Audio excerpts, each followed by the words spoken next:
Hello and welcome to this first video of the lesson, Financial Planning. In earlier chapters, we discussed what life insurance involves and its role in providing financial protection. In this chapter, we will get introduced to the subject of financial planning. Let us begin with financial planning and individual life cycle. Here we will cover the following concepts. Financial planning is the process of identifying one's life goals, translating these identified goals into financial goals, and managing one's finances in ways that will help achieve those goals. It involves assessing your financial position, estimating future financial needs, and developing a plan to meet those needs through proper management of finances. Individuals' goals may be short-term, such as buying an LCD TV, or medium-term, like buying a house, or long-term, such as education or marriage of one's child, or post-retirement provision. There are different stages in an individual life cycle, and the priorities change with each stage. Let us discuss different stages of life and their respective priorities. First stage is of a learner, a stage when one is preparing to be a productive citizen through enhancing his or her knowledge and skills. Funds are required for financing one's education. Second stage is of an earner, the stage when one has found employment and perhaps earns enough to meet his or her needs. Funds are engaged in savings and investment towards asset creation. Third stage is of a partner, a stage when one has gotten married and now has a family of one's own. Funds are required to buy a new house, cars, etc. Fourth stage is of a parent. These are the years when one has become the proud parent of one or more children. Funds are required for health and education of children. Fifth stage is of a provider. This is the stage when children have grown into teenagers. This stage includes their crucial high school years and college. Funds are required for high cost of education. Sixth stage is of an empty nester. This is the period when children have gotten married and sometimes have migrated to other places for work, leaving the parents. In this stage, healthcare protection becomes paramount. Seventh and final stage is of retirement, when one has retired from active work and now draws largely on one's savings to meet the needs of life. Focus here is on addressing living needs of oneself and the spouse till the end of life. The economic life cycle has three phases. First is the student phase, which is the pre-job phase when one is typically a student. This is a preparatory stage for taking up responsibilities as a productive citizen. The priority is developing one's skill sets and enhancing one's human capital value. Second is the working phase, when work begins somewhere between the age of 18 to 25 or even earlier and may last for 35 to 40 years. During this period, the individual comes to earn more than he consumes and thus begins to save and invest funds. And third is the retirement phase, when one accumulates wealth and builds assets which would provide funds for various needs in the future, including an income in later years. The reason for saving and purchasing various financial assets is that in each stage of life, he or she has to perform a particular role which brings a number of needs for which funds have to be provided. Savings may be considered as a composite of two decisions. Postponement of consumption, which is an allocation of resources between present and future consumption, and parting with liquidity or ready purchasing power in exchange for less liquid assets. Financial planning includes both kinds of decisions. If we look at the life cycle, we would see that three types of needs can arise. First is the enabling future transaction. The first set of needs arise from funds that are needed to meet a range of anticipated expenditures that are expected to arise at different stages of the life cycle. There are two types of such needs. Specific transaction needs which are linked to specific life events that require a commitment of resources.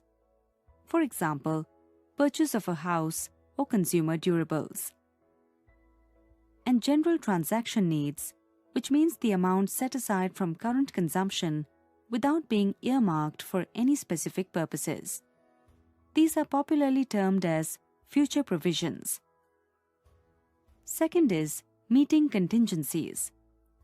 Contingencies are unforeseen life events that may call for a large commitment of funds which cannot be met from current income and hence need to be pre-funded.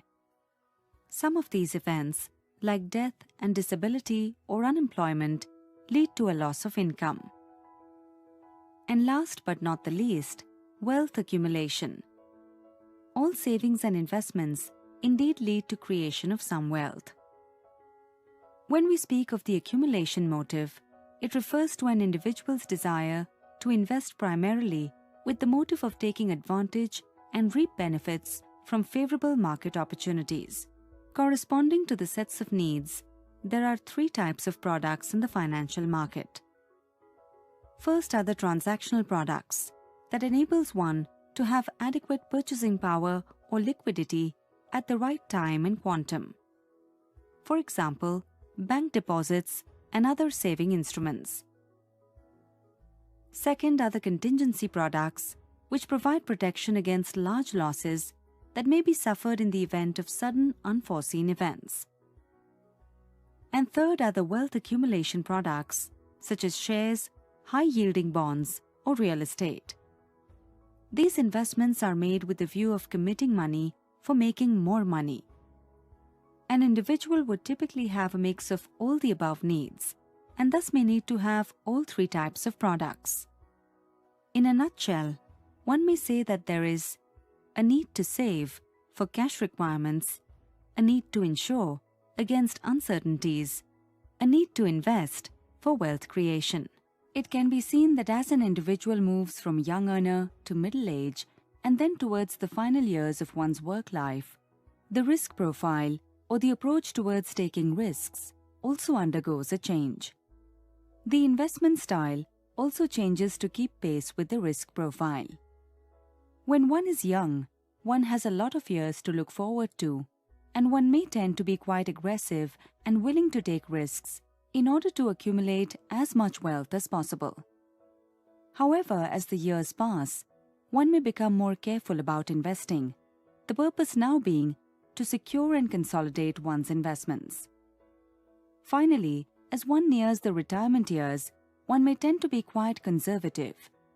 The focus is now to have a corpus from which one can spend in the post-retirement years.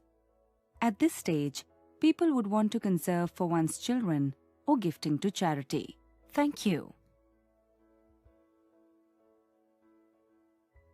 In this next video of the lesson, Financial Planning, you will understand the role of financial planning. Here we will cover the role of financial planning and the right time to start financial planning. Financial planning takes into account one's current and future needs, individual risk profile and income to chart out a roadmap to meet their anticipated needs. Elements of financial planning include investing, which is nothing but allocating assets based on one's risk-taking appetite. Risk management, retirement planning, tax and estate planning, and financing one's needs. To put it in a nutshell, financial planning involves 360 degrees of planning. Let us now discuss the challenges faced by our society in recent times and how good financial planning help us in addressing those challenges. First is the disintegration of joint family.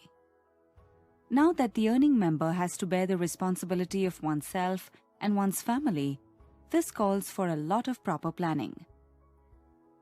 Multiple investment choices.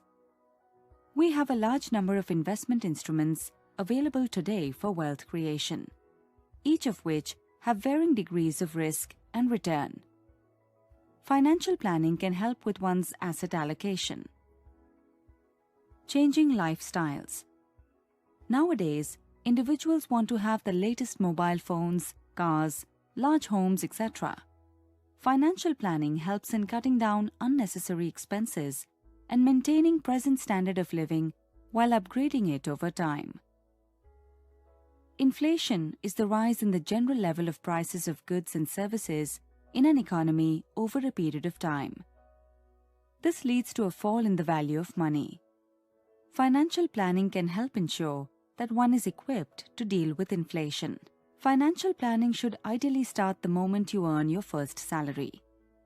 We should always remember the important principle: the longer the time period of our investments, the more they will multiply. To achieve one's financial goals, one must follow a disciplined approach, beginning with setting financial goals and embarking on dedicated savings in investment vehicles that best suits one's risk-taking appetite. Thank you. In this last video of the lesson, Financial Planning, we will take a look at various types of financial planning exercises that an individual may need to do. Here we will cover the following topics. The various financial advisory services that may be provided to an individual are cash planning, investment planning, insurance planning, retirement planning, estate planning, and tax planning. We will learn about each of these services in detail as we move forward.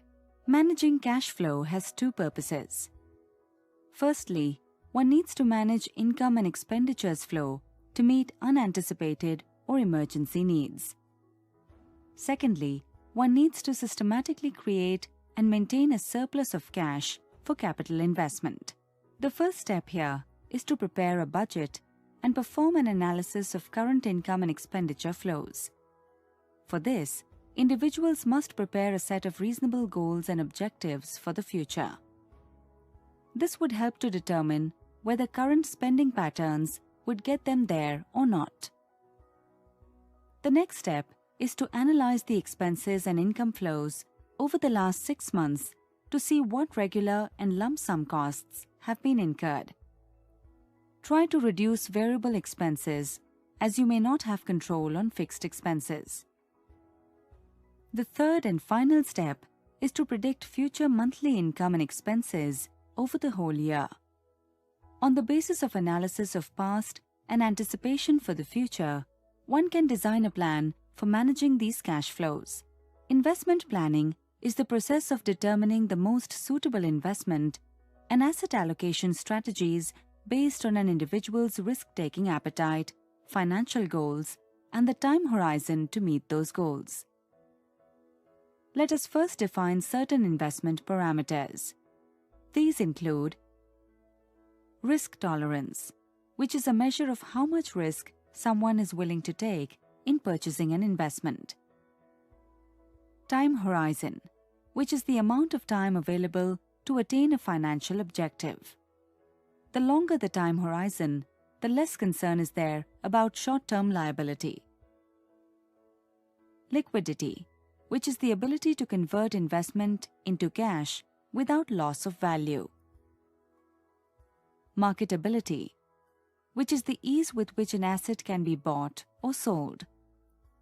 Diversification, which is the extent to which one seeks to diversify or spread the investments to reduce the risks. And tax considerations. Many investments confer certain income tax benefits, and one may like to consider the post-tax returns of various investments. The next step is selection of appropriate investment vehicles based on the above parameters. The actual selection would depend on the individual's expectations about return and risk. There are a variety of products that may be considered for the purpose of investments. These include fixed deposits of banks or corporates, small saving schemes of post office, public issues of shares, debentures or other securities, mutual funds, and unit-linked policies that are issued by life insurance companies, etc. There are certain risks to which individuals are exposed that can keep them from attaining their personal financial goals. Insurance planning involves constructing a plan of action to provide adequate insurance against such risks. The task here is to estimate how much insurance is needed and determining what type of policy is best suited. Life insurance may be decided by estimating the income and expense requirements of the dependents in the event of premature death of the breadwinner. Health insurance requirements may be assessed in terms of the hospitalization expenses that are likely to be incurred in any family medical emergency. Finally, insurance of one's assets may be considered in terms of the type and quantum of cover required to protect one's home, vehicle, or factory, etc., from the risk of loss. It is the process of determining the amount of money that an individual needs to meet his needs post-retirement and deciding on various retirement options for meeting these needs. Retirement planning involves 3 phases. Accumulation, which is done through various kinds of strategies to set aside money for investment with this purpose. Conservation, which refers to the efforts made to ensure that one's investments are put to hard work and that the principal gets maximized during the individual's working years. And distribution, which refers to the optimal method of converting principal into withdrawals payments for meeting one's income needs after retirement. Estate planning is a plan for the devolution and transfer of one's estate after one's demise. It involves processes like nomination and preparation of will. It is done to ensure that one's property and assets are smoothly distributed according to one's wishes after death. Tax planning is done to determine how to gain maximum tax benefit from existing tax laws. We can increase our income and saving through repositioning of investment, which otherwise would have gone to tax authorities. Here is a quick look at the topics covered in this chapter. Thank you.